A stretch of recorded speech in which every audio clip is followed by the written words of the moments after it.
Une fois de plus, les États-Unis ont choqué le monde avec une technologie époustouflante, l'avion X-Wing. Cette invention est renommée pour son design révolutionnaire et ses capacités inégalées, redéfinissant le combat aérien de manière que peu auraient pu imaginer. Mais qu'est-ce qui rend cet avion de chasse si exceptionnel? Comment a-t-il révolutionné la manière dont les batailles aériennes sont menées et gagnées? Rejoignez-nous pour découvrir les caractéristiques qui font de l'X-Wing un véritable changeur de jeu dans la guerre moderne. Conceptualisez ce nouveau type de véhicule aérien pour la DARPA. Le design de General Atomics prévoit 12 moteurs turboshaft et une structure d'aile médiane à double coque. En revanche, Aurora Flight Sciences utilise une configuration classique d'hydravion à coque unique avec une aile haute et 8 moteurs turbopropulseurs pour la propulsion. Le gouvernement américain a alloué 55 millions de dollars pour cette phase conceptuelle avec l'intention de choisir un design d'ici 2026. Les tests de vol devraient commencer à la fin de l'année 2027 et l'avion pourrait être pleinement opérationnel et en service militaire d'ici 2028. Ce n'est pas la première fois que les États-Unis envisagent des hydravions à des fins militaires. Pendant la Seconde Guerre mondiale, les hydravions ont joué un rôle important, mais sont devenus moins populaires après la guerre, les hélicoptères et les avions à voilure fixe à longue portée, prenant en charge de nombreuses missions. De plus, les États-Unis ont développé un réseau solide de pistes d'atterrissage sur les îles du Pacifique, réduisant ainsi le besoin d'hydravions.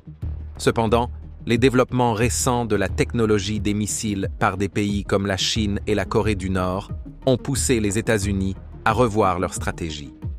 Pour éviter que son arsenal entier ne soit concentré sur quelques endroits vulnérables, les États-Unis ont dispersé ses actifs sur de nombreuses petites îles.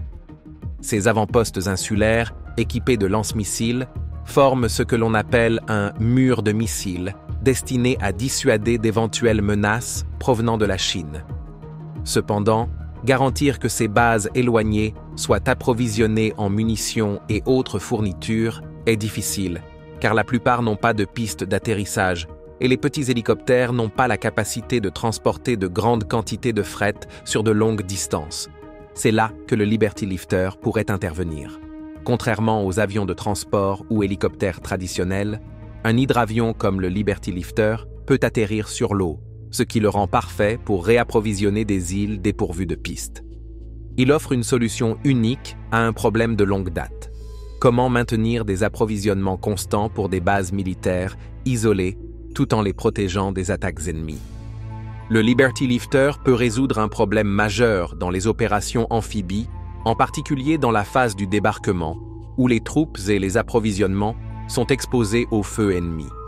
S'il est détruit, il peut empêcher les attaquants de saisir une position forte, permettant ainsi aux forces de défense de contre-attaquer. En utilisant le Liberty Lifter, l'armée américaine pourrait être en mesure d'éviter certaines de ces difficultés. Lors d'un vol de livraison directe, l'avion pourrait fournir du matériel lourd et des capacités de débarquement directement sur la plage ou le champ de bataille lui-même, minimisant ainsi le temps et les risques des débarquements amphibies conventionnels. Cela rendrait plus difficile pour les défenseurs d'empêcher une attaque avant qu'il ne soit trop tard. En attendant, l'armée américaine utilise des solutions de fortune pour résoudre ces problèmes. Par exemple, en 2021, le US Special Operations Command, SOC, a créé des flotteurs jetables pour ses avions de transport MC-130J Commando 2. Ces capacités de flotteurs rendent les avions amphibies, leur permettant de décoller et d'atterrir sur l'eau. En conséquence, ils sont utilisés comme hydravions improvisés pour les livraisons et récupérations des forces spéciales. Bien que ces solutions de nouvelle génération soient utiles, elles sont des mesures temporaires comparées à la fonction d'un avion spécialement conçu comme le Liberty Lifter. L'armée américaine utilise des solutions improvisées comme les flotteurs jetables pour ses avions de transport MC-130J Commando 2 pour les rendre amphibies, leur permettant d'atterrir sur l'eau pour les livraisons et récupérations des forces spéciales.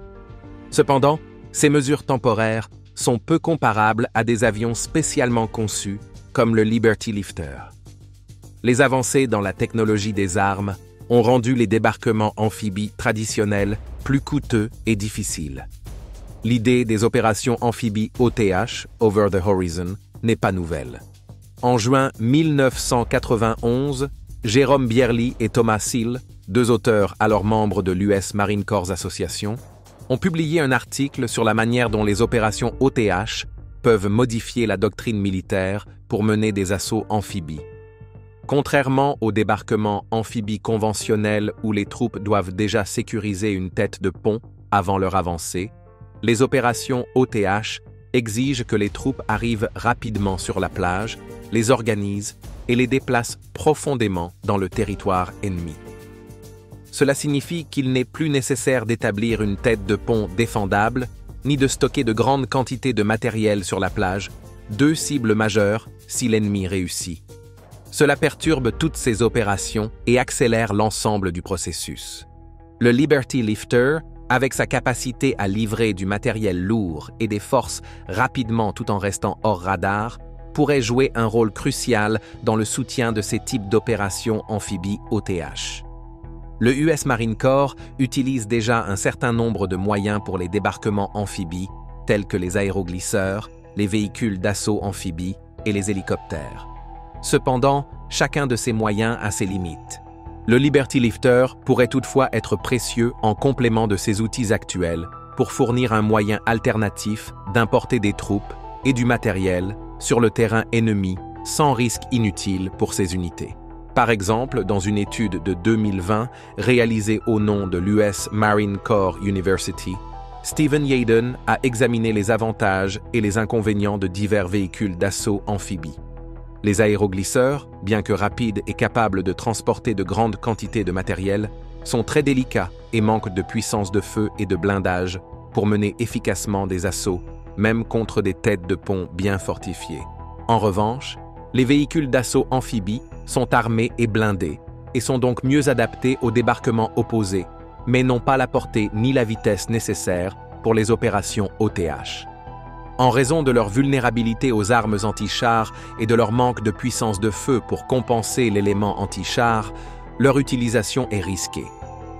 Yadon a également souligné la nécessité de la supériorité aérienne dans les débarquements amphibies. Cependant, cela n'est pas toujours garanti. Dans certains cas, les armes anti-aériennes peuvent limiter ou empêcher l'utilisation des aéronefs, ce qui est un inconvénient majeur lorsqu'il s'agit d'établir la dominance sur le champ de bataille.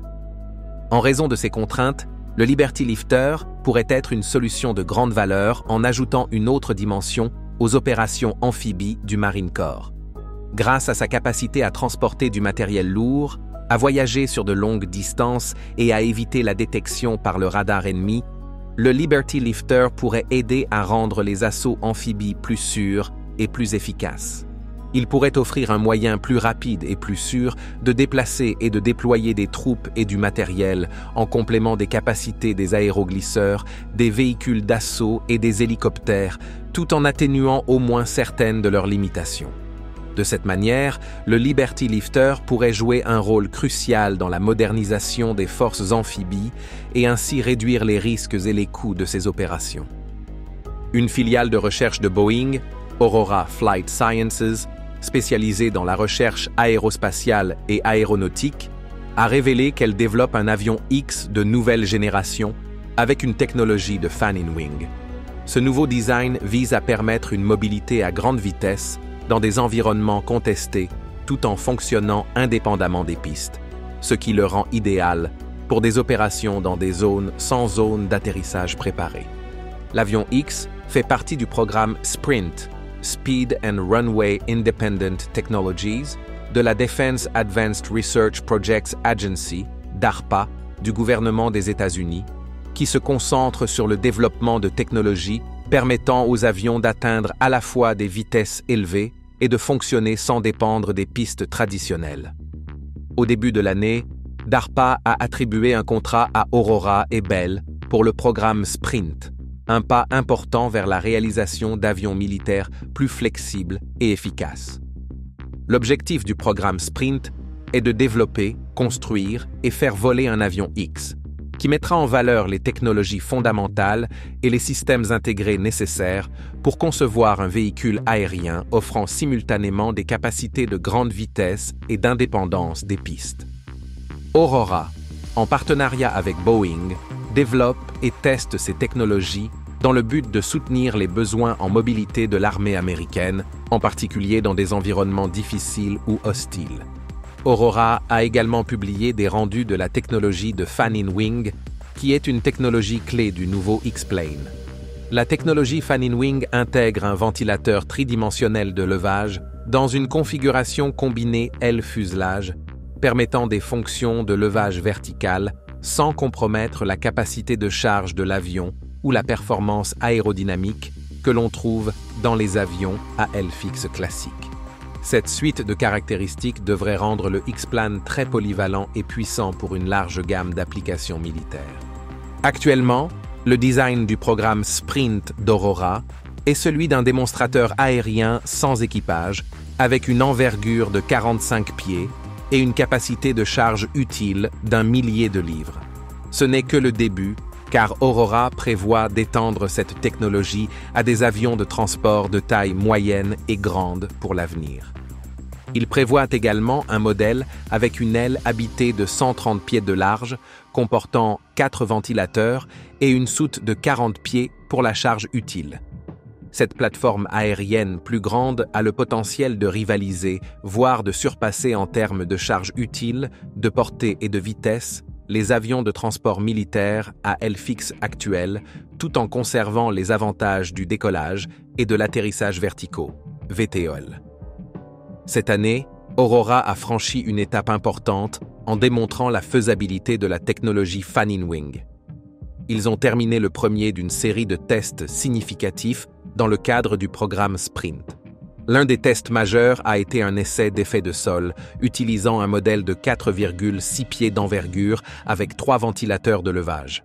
Le résultat de ce test est que l'effet de succion des ventilateurs de levage, qui pourrait influencer l'avion lors du vol stationnaire, est négligeable. De plus, le train d'atterrissage a été positionné à la hauteur appropriée pour éviter tout problème de stabilité pendant l'opération au sol, comme un moment de tangage gratuit. À l'avenir, Aurora prévoit de réaliser davantage de tests à la fin de 2024 et au début de 2025, y compris des tests en soufflerie et des évaluations de la stabilité et du contrôle à l'aide d'un modèle d'avion de 9 pieds d'envergure complète. Ces tests permettront de perfectionner davantage la conception aérodynamique de l'avion. La société prévoit également de commencer les tests en vol en 2027, la phase actuelle du programme Sprint étant prévue pour se poursuivre jusqu'en mai 2025. L'examen préliminaire du design est prévu pour avril 2025. Mike Kaimona, président et PDG d'Aurora, a souligné les effets potentiels du programme Sprint en notant que les capacités de transport à grande vitesse, silencieuses et sans piste qui sont conçues pourraient avoir un impact puissant sur la sécurité et l'efficacité de l'armée dans les zones contestées. En permettant à l'armée américaine d'opérer dans des endroits où les pistes traditionnelles ne sont pas disponibles, cette technologie pourrait garantir qu'aucune zone ne soit interdite aux opérations militaires. En général, le développement de l'avion X avec la technologie Fan-in-Wing représente une génération prometteuse d'aviation militaire, apportant une valeur humanitaire dans le transport polyvalent à grande vitesse dans des environnements difficiles et hostiles. Avec l'avancement continu de la technologie, il est probable qu'il fasse une différence significative dans la manière dont l'armée américaine mènera des opérations de guerre dans le monde entier. L'X-Wing est l'un des vaisseaux les plus célèbres de la galaxie, en raison de ses célèbres ailes S et de son cockpit angulaire à nez pointu.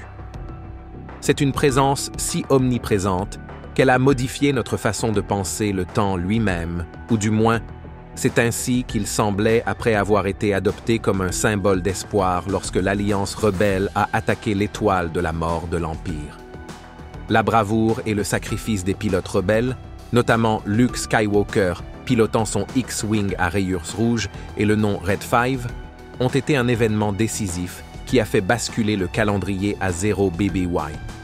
Bien que Luke Skywalker soit le pilote le plus connu à avoir piloté l'X-Wing, De nombreux autres pilotes, comme Wedge Antilles, Tycho Selchuk, Coran Horn, Gavin Darklighter et Poe Dameron, ont également piloté ce vaisseau emblématique. L'X-Wing était le cœur et l'âme de l'Alliance rebelle et de la Résistance, résistant à l'emprise de plus en plus forte de l'Empire galactique, puis du Premier Ordre. Mais ce qui pourrait surprendre certaines personnes, c'est que l'X-Wing, avec son design et ses capacités légendaires, n'était pas toujours destiné à être le petit mais puissant chasseur que nous connaissons aujourd'hui. En effet, il aurait bien pu devenir l'une des armes les plus puissantes de l'Empire, peut-être surpassant même la Grande Étoile de la Mort. L'ingénierie brillante, qui anime actuellement le développement de miracles en conditions de guerre, a pris tout son sens lorsque les guerres clonées ont éclaté entre la République galactique et les séparatistes en 22 avant notre ère, la République se retrouvant dans un besoin désespéré d'un nouveau chasseur stellaire. La République s'est tournée vers Income Corporation et Subpro Corporation pour développer un vaisseau suffisamment puissant pour résister à la puissance de feu brutale des séparatistes, en particulier face aux chasseurs droides de classe Vulture. Ce dont la République avait besoin, c'était d'un avion semblable aux Vultures en termes de maniabilité et de puissance de feu, mais aussi capable de remplir son rôle à la fois dans l'espace et sur les planètes.